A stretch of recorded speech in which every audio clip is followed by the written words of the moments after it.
Good morning, everybody. So today I thought I would present a psychopharmacology overview. I'm going to be discussing the major clinical guidelines we refer to on a daily basis. I'm also going to discuss cytochrome P450 major substrate, as well as strong, moderate, and weak inhibitors. We're going to do this through illustrative cases, and there will be lots of mnemonics. The objectives for this presentation are: learn mnemonics for first-line medications and adjuncts for anxiety and related disorders. Learn mnemonics for first-line medications for bipolar type 1 and 2. Learn a mnemonic for antidepressants with greatest efficacy in MDD. And learn mnemonics for major CYP substrate and CYP inhibitors for the medications reviewed. As a disclaimer, we'll be almost exclusively learning the name of medications with much less focus on their mechanism of action and no discussion of dosing strategies whatsoever.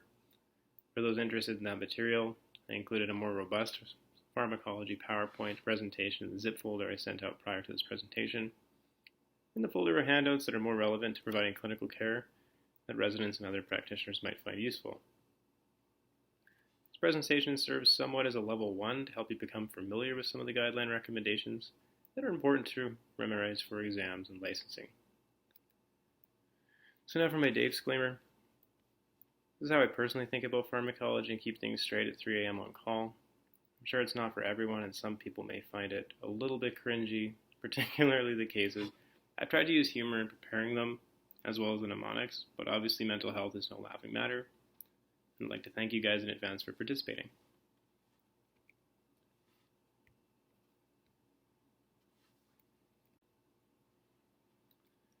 So to begin, we will discuss first-line pharmacotherapy for anxiety and related disorders.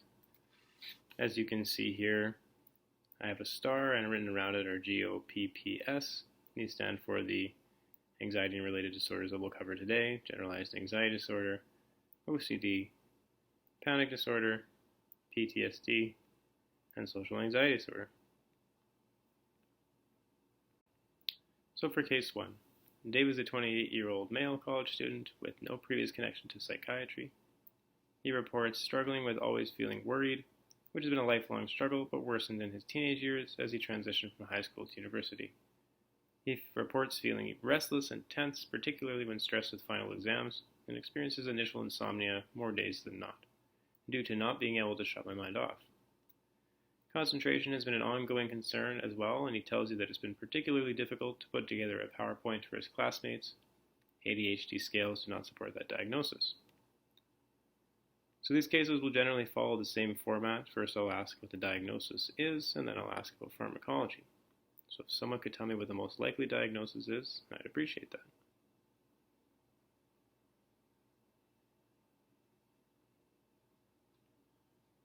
And with that being said, what is a first-line pharmacotherapy for this disorder?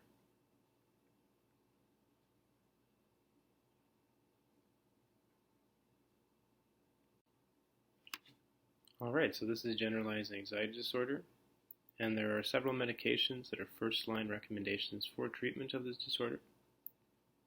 These include duloxetine, agomelatine, venlafaxine, escitalopram, sertraline, pregabalin, and paroxetine, as well as its continuous release formulation.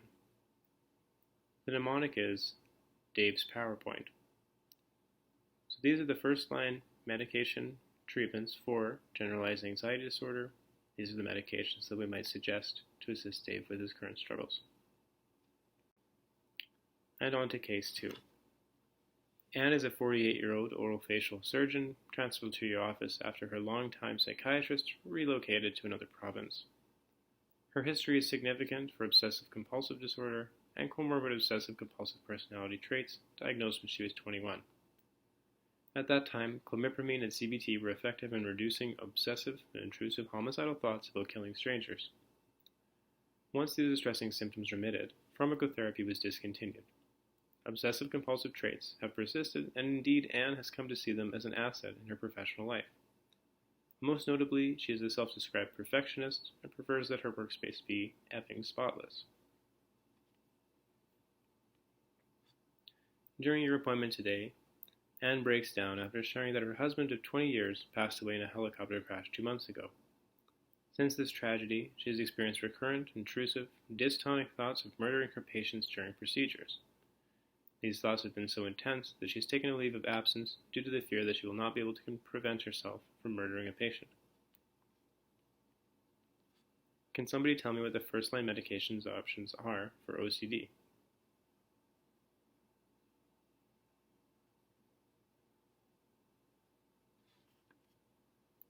As a bonus question, what makes clomipramine so helpful in OCD? That is, can somebody tell me our current theoretical understanding of why clomipramine might be so useful in the treatment of OCD historically?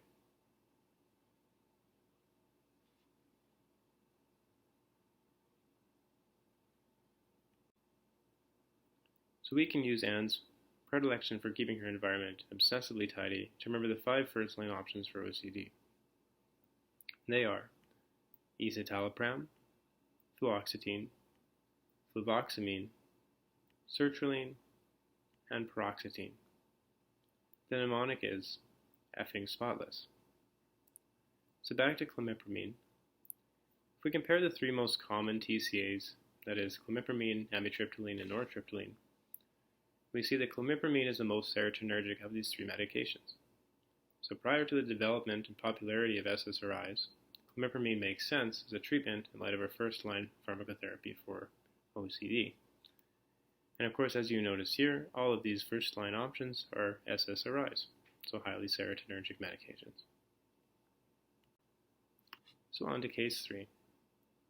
You are a PGY1 working in the emergency department who's been asked to see Victoria, a 23-year-old college student with a chief concern of chest pain. She has a normal BMI and no personal or family history of risk factors for cardiac disease. Victoria tells you that she was participating in an escape room when out of nowhere she felt a surge of anxiety that was accompanied by chest pain, sweating, nausea, and an inexplicable fear of dying. Although she now reports feeling fine, these symptoms caused her friends to panic and demand that she go to the emergency department to get checked out. She expresses fear about having another episode as it was both scary and embarrassing. What if it happens at school? After completing an admirable cardiorespiratory exam and ruling out nefarious causes of chest pain, you wait patiently for your attending to review. To assist with recall, you clumsily type, Victoria, escape room, caused friends to panic. What is the most likely diagnosis in this case?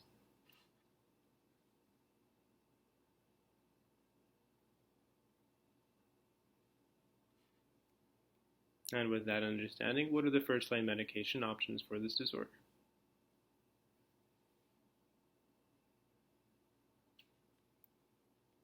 So this is panic disorder, and the medications which are first-line for this disorder include venlafaxine, escitalopram, sertraline, citalopram, fluoxetine, fluvoxamine, paroxetine, and paroxetine continuous release.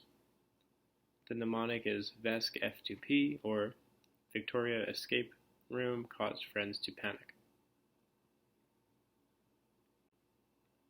On to case 4. Vesper is a 13-year-old female referred to your office for assessment of extreme shyness. She is reticent and difficult to engage in history-taking. Thankfully, her foster mother has attended with her and is able to provide collateral history. Vesper has been in foster care for 6 years. Both of her biological parents suffer from substance use disorders and would often leave her alone at home under the care of her grandmother, who was extremely controlling and would often use humiliation as a punishment. You were told that she has always been shy, but after moving to a new school 6 months ago, she expressed concerns about being humiliated or embarrassed in front of others. Vesper fears peer-child reactions. As a result of these fears, she has been missing school. She blushes as her caregiver shares these details to you. I suppose as a disclaimer before we get into the questions, I haven't done child and adolescent psychiatry, and I'm not sure how these recommendations differ for child and adolescent populations. This case is created to memorize the adult guidelines. In that case, what is the most likely diagnosis?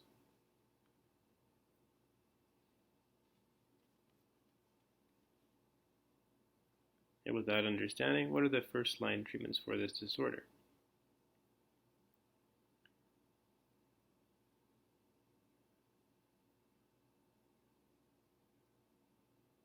So this is social anxiety disorder. Medications include venlafaxine, escitalopram, sertraline, pregabalin, fluvoxamine and fluvoxamine continuous release, and paroxetine continuous release. The mnemonic is VESP-F-PCR, which means Vesper fears pure child reactions. Because this mnemonic is so similar to the panic disorder mnemonic, I'm just going to bring that up one more time here.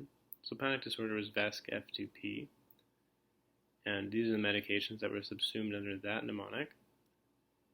These are the differences. So citalopram is not included in social anxiety disorder. In place we have pregabalin. We do not have fluoxetine in social anxiety disorder, nor do we have fluvoxamine continuous release. We also do not have regular paroxetine in social anxiety disorder. I know these mnemonics are quite similar, and I have had trouble keeping them straight since I came up with them earlier this year, but I think with repetition they will become clear. Okay, on to case 5. So you're a primary care physician about to see Mike, a 58-year-old officer of the Saskatoon Police Service, for the chief concern of insomnia. You've been working with him for the past 24 years, although you have not seen him in clinic for the past 8 months. At your last meeting, with the exception of seasonal allergies, he was in peak physical and emotional health. He's not on any prescription medications. You were surprised to find Mike a shell of his former self. He had slouched over on the examination table, unshaven and wearing a wrinkled police uniform. There was an unlit cigarette butt hanging from his mouth, and an extra-large Tim Hortons coffee in his hand. From the dark circles around his eyes, you can tell he hasn't been sleeping. You sensitively engaged him in conversation and learned that he responded to a call about a suspicious man entering a local residence through a basement window 4 months ago. Whilst investigating the scene, Mike entered the basement and was surprised to find the suspect violent. The men charged at him from across the room with an edged weapon. Instinctively, Mike drew and discharged his firearm. The man was killed instantly. In the months since, Mike has experienced recurrent nightmares and intrusive daytime symptoms related to the event. He's become despondent and depressed and unable to focus on his work. He's been unable to drive down the street where the event took place and has forgotten to equip his firearm on a number of occasions since that time. Although well known as a man with a gentle demeanor, he shared that lately he's been snapping at his wife and kids with little provocation. And so what is the most likely diagnosis in this case?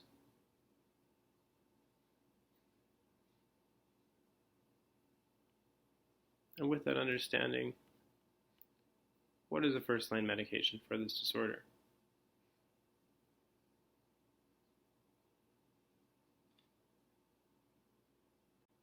Okay, so this is PTSD. And there are 4 medications to remember here. They are paroxetine, fluoxetine, sertraline, and venlafaxine. The mnemonic is police find suspect violent. Mike entered the basement. He found the suspect violent and used lethal force. And now to summarize Part 1A. For generalized anxiety disorder, we have Dave's PowerPoint, which is duloxetine, agomelatine, venlafaxine, escitalopram, sertraline, pregabalin, and paroxetine CR. For OCD, we have effing spotless, which stands for escitalopram, fluoxetine, fluvoxamine, sertraline, and paroxetine. For panic disorder, we have VESC-F2P, which stands for venlafaxine, escitalopram, sertraline, citalopram, fluoxetine, fluvoxamine, paroxetine, and paroxetine CR. For social anxiety disorder, we have VESP-F-PCR, which is venlafaxine, escitalopram, sertraline, pregabalin, fluvoxamine CR, and paroxetine continuous release. For PTSD, we have paroxetine, fluoxetine, sertraline, and venlafaxine, and that rounds out our first-line pharmacotherapy for these anxiety and related disorders. Before we move on, are there any questions about this content so far? Okay. So now we'll move on to adjunctive medications for the treatment of anxiety disorders. Because the presentation could be quite long, I've only included the 1 or 2 high levels of recommendations for adjuncts, except in the case of one disorder which I'll specify, that is social anxiety disorder. So again, we have our star with anxiety and anxiety-related disorders noted around it. The mnemonic for adjunct can be assisted by this picture. So if you believe me, this is a parka. In the center we see the word Rio. And this individual is saying barp, which is burping. Parka, Rio, barp. Okay, so back to Dave and his generalized anxiety disorder. Dave is receptive to your first-line treatment for generalized anxiety disorder and eventually reaches the maximum dose for this treatment. Follow-up today, he thanks you for your help so far, but feels that despite some improvements in symptoms of generalized anxiety, he continues to experience clinical distress. You discuss the options of switching medication, offering psychotherapy, and adding an adjunctive medication, in addition to recommending lifestyle modification. Because he has had some improvement with his current treatment, you decide to go ahead with your adjunct medication. Dave has more PowerPoints coming up this year. What adjunctive medication has the highest evidence for efficacy in generalized anxiety disorder?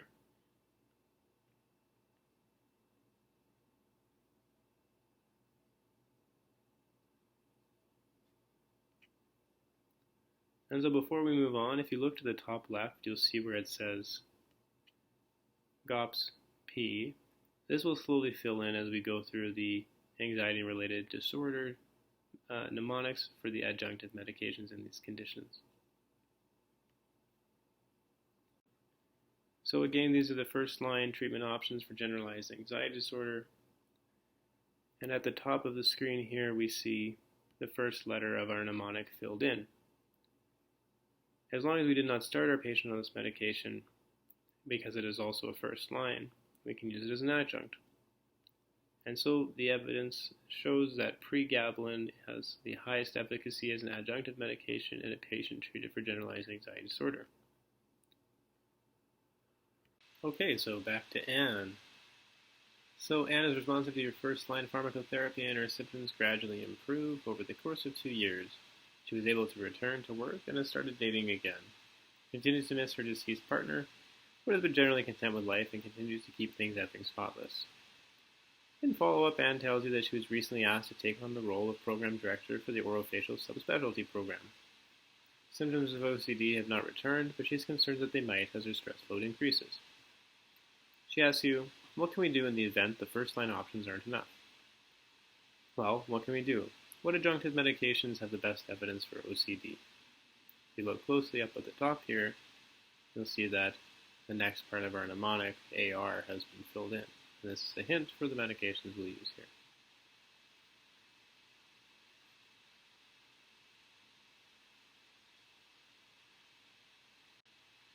Right, so again, just to refresh our memory, here are the first line options for OCD. And we see AR. This is the mnemonic for these adjuncts, and it stands for aripiprazole and risperidone. So we now have GOPS, PAR, GOPS PAR. And we'll move on to our next case. Okay, so we'll move on to our next case. So you are a PGY5 resident working in parallel with Dr. C in the Rapid Assessment Clinic. Your next patient is Victoria, 23-year-old college student, referred from the emergency department 1 month ago with query panic disorder. Today you are joined by Mira, a very keen medical student interested in family medicine. Preparing to meet Victoria, you begin quizzing Mira on the various treatments for panic disorder. As she exhibits her keenness, you start wondering if Mira could be convinced to apply to psychiatry instead of family medicine. Daydreaming about a future where all physicians are capable of providing competent care for patients with mental disorders, Mira's interrogative tone brings you back to reality. She asks, what med could we use if Victoria is only partially responsive to the first-line option prescribed in the emergency department? How do you respond? If you look closely, you'll see that the next part of our mnemonic is filled in. It now reads GOPS PARCA. The hint here is that when I was a medical student, these medications belonging to the class atypically associated with panic attacks and panic disorder.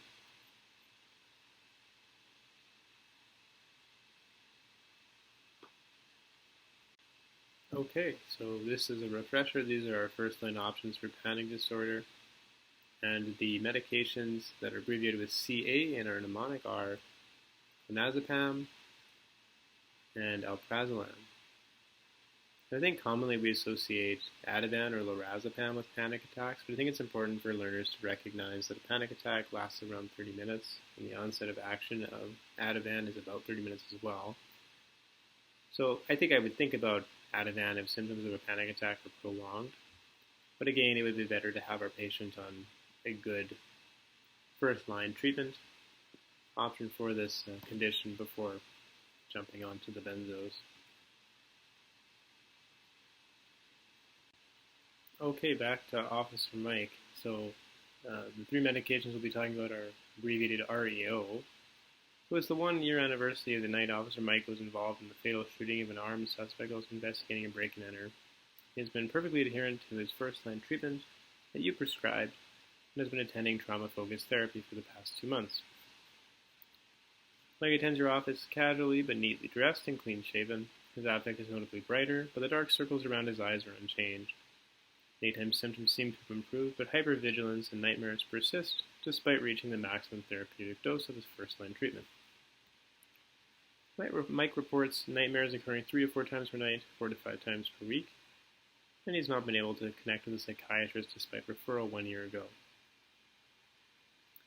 And with that in mind, what are the adjunctive medications recommended for PTSD?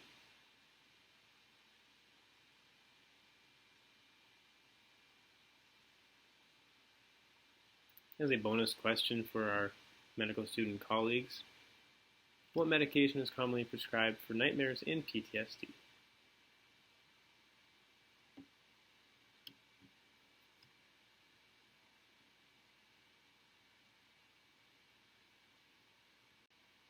So just as a refresher, these are the first-line treatment options for PTSD. If we look to the top left, we see that our mnemonic is slowly filling in, and now it says GOPS, PARCA, REO.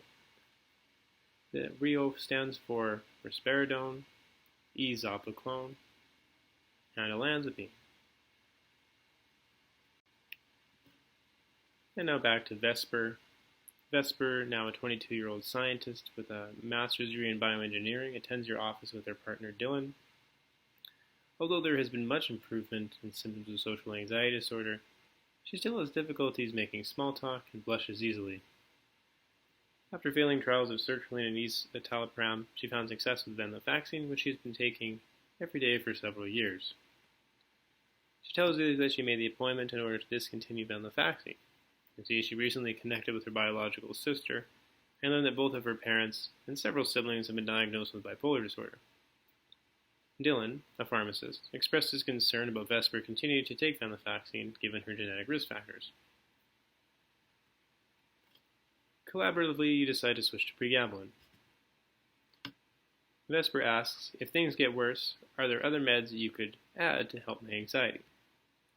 As you're preparing your response, Dylan, who has been gulping down a bottle of cola throughout the appointment, belches loudly.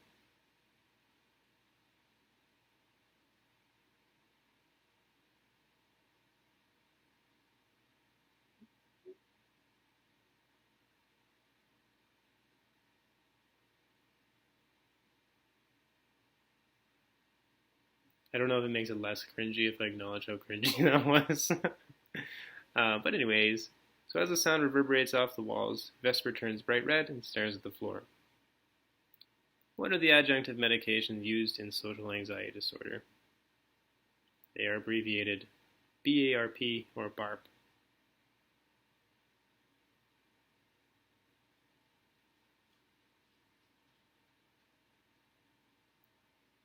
Yeah, I think the cringiest part was how slow that phrase bounced around the screen. Anyways.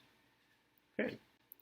So just as a refresher, these are the first-line treatments for social anxiety disorder. And for BARP, we have bupropion, aripiprazole, risperidone, and paroxetine. So now we have our mnemonic filled in. We have GOPS, PARCA, REO, BARP. And to summarize, Part 1B, GOPS, PARCA, REO, BARP. For GAD, we have pregabalin. For OCD, we have aripiprazole and risperidone. For panic disorder, we have clonazepam and alprazolam. For PTSD, we have risperidone, ezopiclone, and olanzapine. And for social anxiety disorder, we have bupropion, aripiprazole, risperidone, and paroxetine.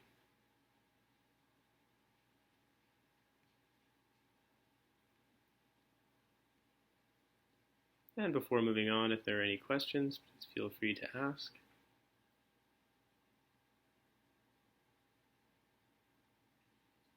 All right, we'll continue. Okay, so now on to bipolar disorder mnemonics. These two figures may look strange, but they'll soon make sense as we proceed through these mnemonics. I'm not trying to hide anything from anyone here. The diagnosis has made quite clear. Let us focus on the pharmacology from the BPAD guidelines. Okay, so you are a third-year medical student on your psychiatry rotation, and tonight is your first call shift. Thankfully, you're only on till 11 because you have teaching tomorrow. You're sitting in the side room with your senior resident, chatting and answering a few emails. Senior resident yawns and stretches his arms wide into the air. Looking down at your watch, you see that it's 10 o'clock. Rubbing the back of his head, the senior resident comments that the night has been oddly quiet, something you should never do. As if on cue, commotion erupts in the hallway just beyond the office door. Curious, the senior resident pries the door open just far enough to make out 3 security officers assisting a diaphoretic, half-naked man with bright pink hair into one of the ICR rooms. The resident sighs and closes the door. Moments later, the resident is on the phone with his attending. Upon hanging up, you learn that the man is well known to inpatient psychiatry. His name is Lance, and he struggles with BP81. Since his arrival, Lance has been banging on the ICR door and screaming and yelling loudly. He will not settle down and is causing damage to himself as well as everything around him. Can someone tell me what the first line options are for acute agitation in BP81? And I'll be following up with what are the second line options for acute agitation in BP81.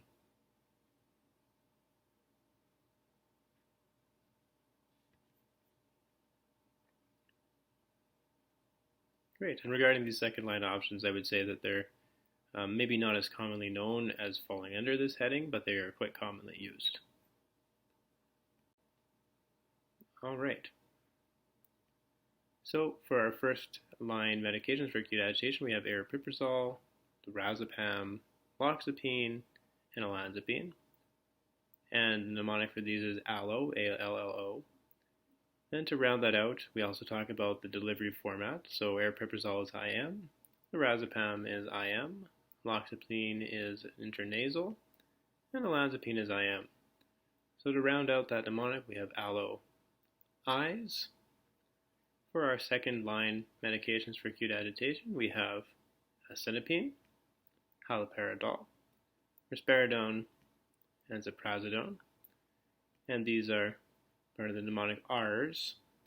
To round that part out as well, we have acenapine SL, haloperidol IM, risperidone oral dissolving tablet, and ziprasidone IM. To round it out, we have COE. So together, we have ALLO-I's, RCOE to memorize the acute agitation medications used in bipolar disorder. All right, eventually Lance settles and you make your way home. The next morning, you're working with Dr. W in the inpatient unit when a familiar name appears on your patient list. It's Lance Anam. You learn that he was transferred from second floor after he was caught having sort of consensual but ill-advised sexual intercourse with another patient on the unit, who turned out to be his ex-girlfriend. Aside from managing agitation, Lance hasn't been prescribed any other medications. He is still acutely manic. Dr. W asks you to assess him and decide what first-line option you would like to start. What first-line treatment for acute mania do you recommend?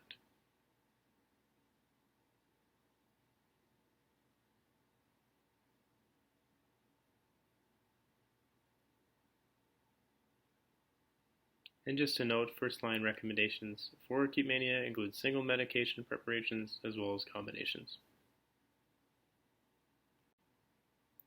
So our first-line single medications include lithium, quetiapine, valproic acid, acenapine, paliperidone greater than 6 milligrams, risperidone, cariprazine, and our mnemonic is LQ-VAP-RC. This is not my mnemonic. I was taught this by Dr. Rio and Dr. Frangu in my first month of residency last year. And then we have our first line combos. These are quetiapine plus lithium or valproic acid, aripiprazole plus lithium or valproic acid, risperidone plus lithium or valproic acid, and asenapine plus lithium or valproic acid. And the mnemonic is Cara Plus. So, to bring it together, our acute mania treatment options, first lines include LQ-VAP-RC and Cara Plus. 2 weeks pass by and Lance A now begins to stabilize. You learn that social work has arranged a team meeting with Lance's outpatient supports to assist with discharge planning in 2 days' time. Unfortunately, Dr. W will be away and unable to attend, and has asked you to avail yourself to serve as her representative. Somewhat nervous but wanting to appear keen, you hesitantly agree. In preparing for the meeting, you sit down with a social worker who tells you that it will be a piece of cake. That is, as long as you know all of the first-line recommendations for maintenance of BP81. What are they again?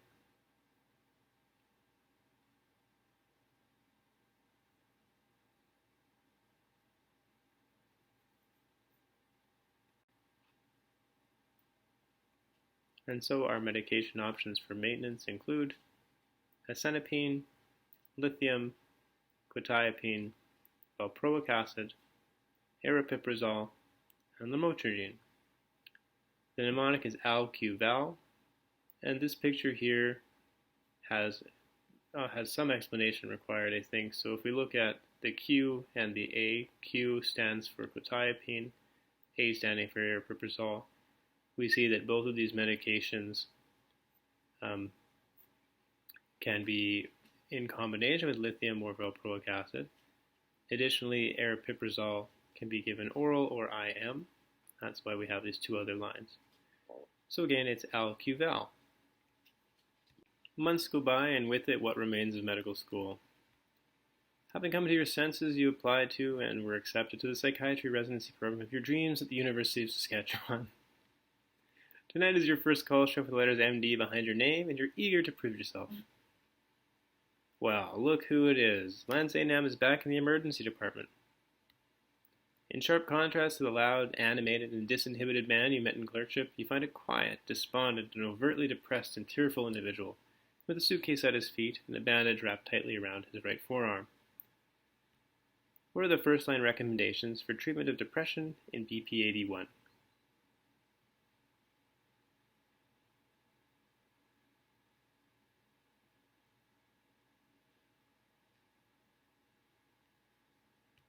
Alright, so our options include quetiapine, lithium, lurasidone, and lamotrigine. The mnemonic is KEL3 or QL3 if you want. And another one of these pictures is here because lithium occurs in isolation. Lurasidone occurs on its own or with lithium or valproic acid. And lamotrigine can be on its own or as an adjunctive medication. Alright, so now to summarize Part 2A, for acute agitation we have LOIs, RCOE, which stands for aripiprazole, lorazepam, loxapine, olanzapine, all of which are administered intramuscular with the exception of loxapine, which is delivered intranasally. For RCOE we have asenapine, haloperidol, risperidone, and ziprasidone. They are administered sublingually, intramuscularly, as an oral dissolving tablet, and intramuscularly, respectively. For acute mania, we have single agents as well as combination therapies. Single agents are LQ-VAP-RC, that stands for lithium, quetiapine, valproic acid, asenapine, paliperidone greater than 6 milligrams, risperidone, and cariprazine. And combinations are quetiapine, asenapine, risperidone, and aripiprazole, with the addition of lithium or valproic acid. For maintenance, we have AL-Q-Val, which stands for asenapine, lithium, quetiapine, valproic acid, aripiprazole, and lamotrigine. And for bipolar 1 depression, we have KEL3, which is quetiapine, lithium, lamotrigine, and lurasidone. Before we move on, are there any questions? And just once more to remind you about the subtleties of these 2 mnemonics, I've included these pictures here.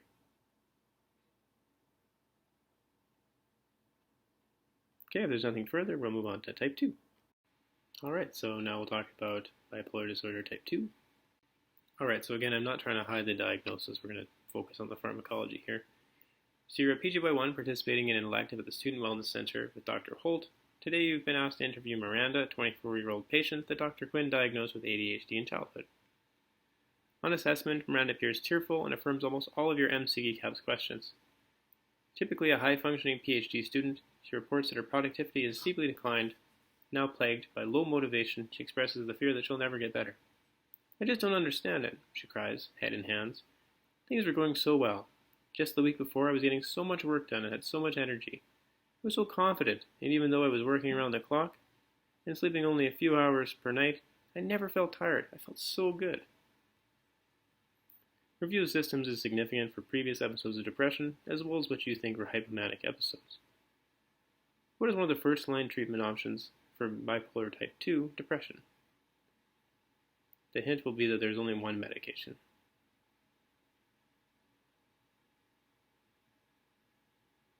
So to make it plain, the only correct answer here is quetiapine. So whenever you hear bipolar type 2 depression, you should automatically think quetiapine.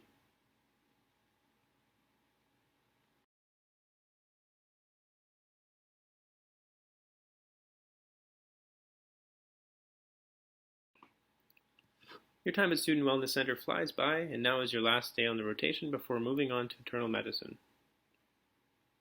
Miranda is back in the clinic today and by all appearances has returned to euthymia. Although somewhat surprised by the quick turnaround in mood, you are happy to see her back in fighting form. She thanks you and Dr. Holt for the quetiapine prescription and for clarifying her diagnosis of type 2. Her mood has been much more stable lately, and she is adamant that it be kept that way. What are the first-line options for maintenance treatment of bipolar type 2?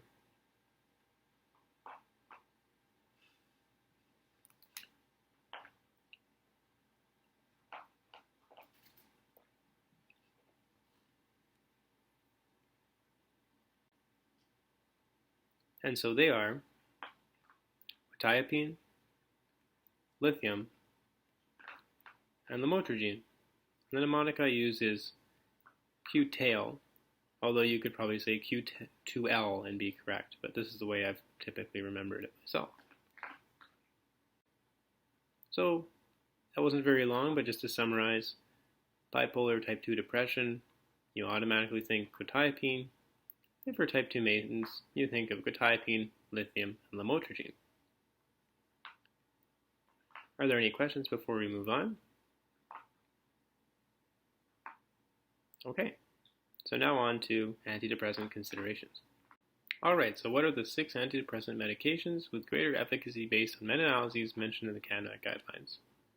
You don't have to name them all, but if someone could just shout a couple out.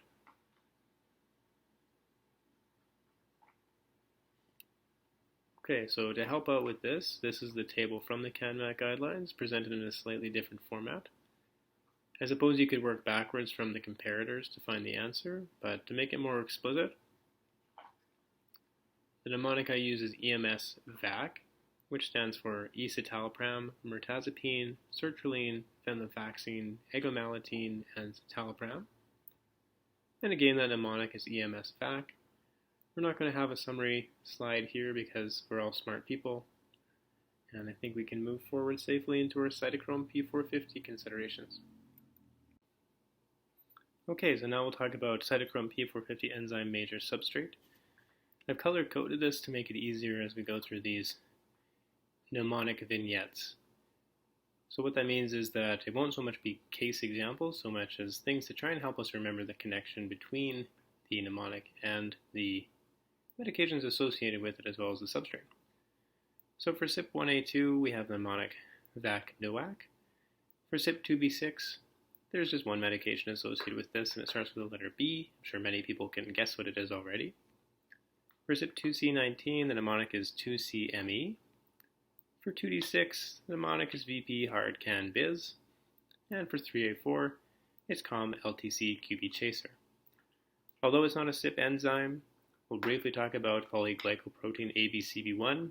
And again, there's one medication here. It starts with the letter R. I'm sure many people can guess what it is before we even start. And so we'll move on to our first mnemonic vignette. Okay, so this is our first mnemonic vignette, and it's for CYP1A2. So you were a cleaner working in a well-known hotel franchise. Your manager asks you to attend to room 1A2 as a family of 7 who is staying there this week has just checked out. You gather your cleaning supplies and make your way down the hall to the room. It's a complete disaster. Sheets everywhere, food wrappers and garbage littered all over the floor. You hold your nose in a feeble attempt to protect yourself from an overwhelmingly noxious smell.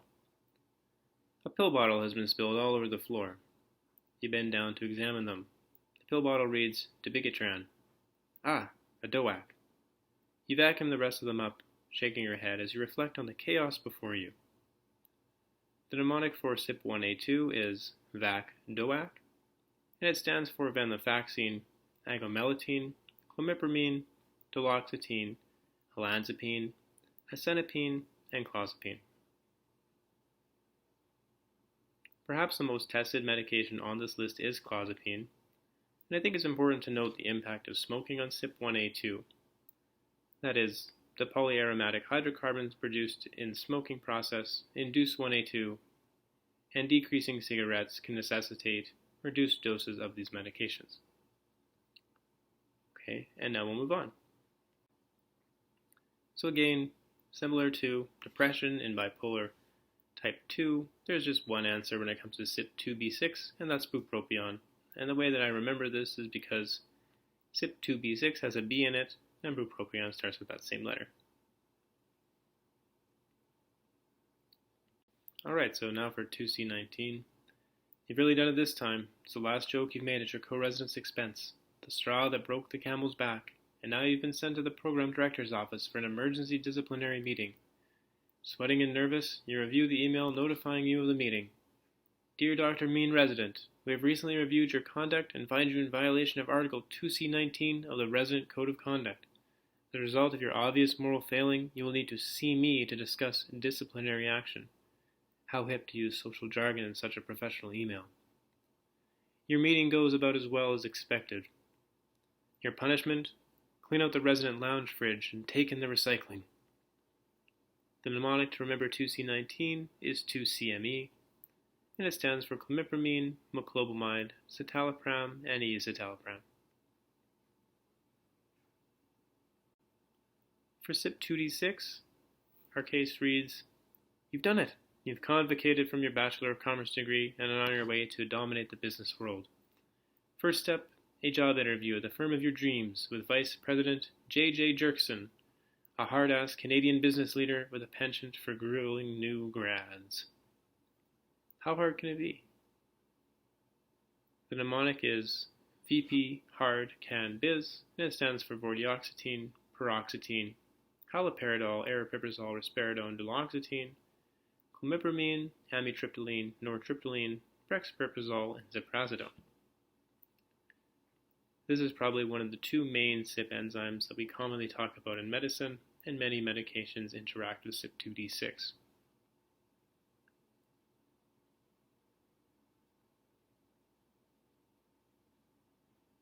Just a little bit slow on the animation here, sorry.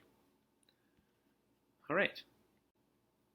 So for CYP3A4, you're visiting Grandpa Murray on a sunny Sunday afternoon. He is doing well, and you know he loves nothing more than to spend time with you and watch football. On the screen, the ball is snapped back.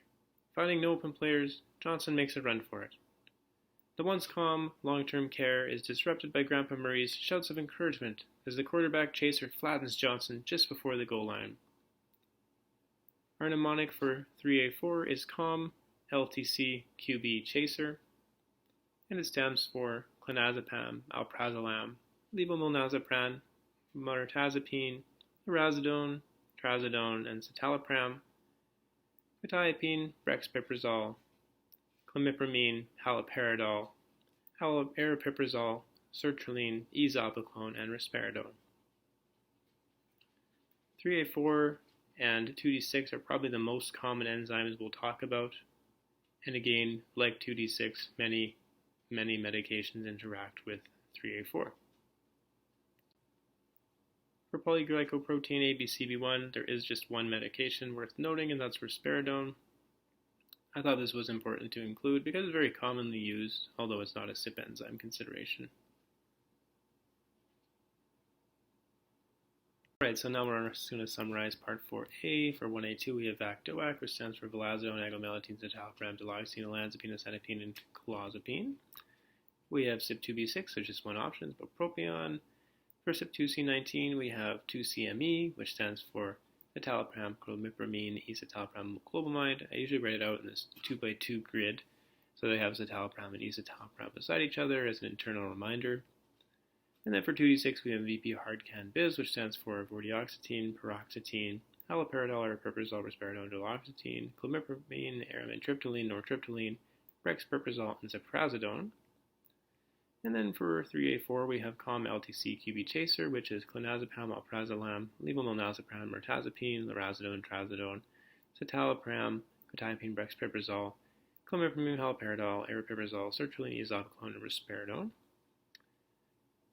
And I didn't put on here, I don't think, but we have PGP ABCB1, which is risperidone as well.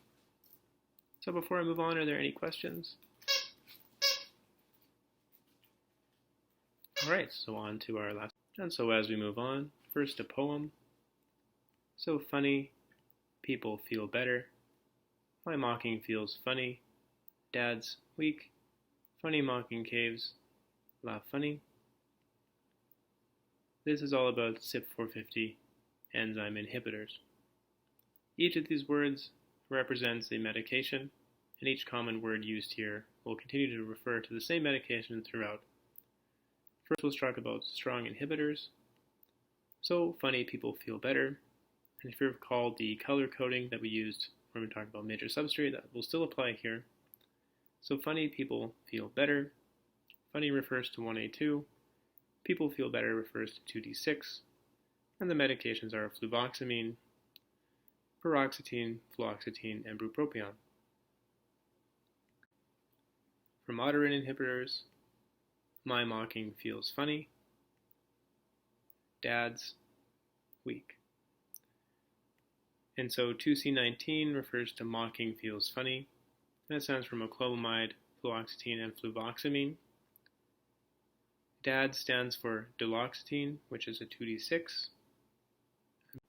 And blending it into the weak inhibitors, we have funny mocking caves, la funny. 2D6 refers to funny mocking caves and stands for fluvoxamine, moclobamide, citalopram, acenapine, venlafaxine, escitalopram, and sertraline. And la funny is 3A4, and it stands for lorazepam, alprazolam, and fluvoxamine. Alright, so now to revisit our poem. Funny, people feel better. My mocking feels funny. Dad's weak. Funny mocking caves. Not funny. So to revisit this, strong inhibitors are fluvoxamine, which corresponds to the word funny. Paroxetine, fluoxetine, and bupropion, which corresponds to the phrase people feel better. My mocking feels funny, which corresponds to moclobamide, fluoxetine, and fluvoxamine. Dad's, which corresponds to duloxetine. And funny mocking caves, which corresponds to fluvoxamine, moclobamide, citalopram, acenapine, venlafaxine, escitalopram, and sertraline. And la funny, which corresponds to lorazepam, alprazolam, and fluvoxamine. Again, as we go through this, strong inhibitors in order of appearance are 1A2, 2D6, 2C19, 2D6, 2D6, 3A4. And again, this is color-coded on this bottom slide. Information illustrates that further.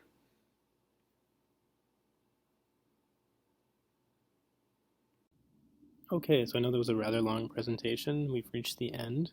Probably most people are pretty tired by now. And so if you don't want to listen to my recap and summary, you can look at my cute dog. She is just sitting here. That might be more beneficial for your wellness. So we'll first go over anxiety-related disorders. So for generalized anxiety, we have pregabalin. For OCD, we have aripiprazole and risperidone. For panic, we have clonazepam and alprazolam, which is on the move.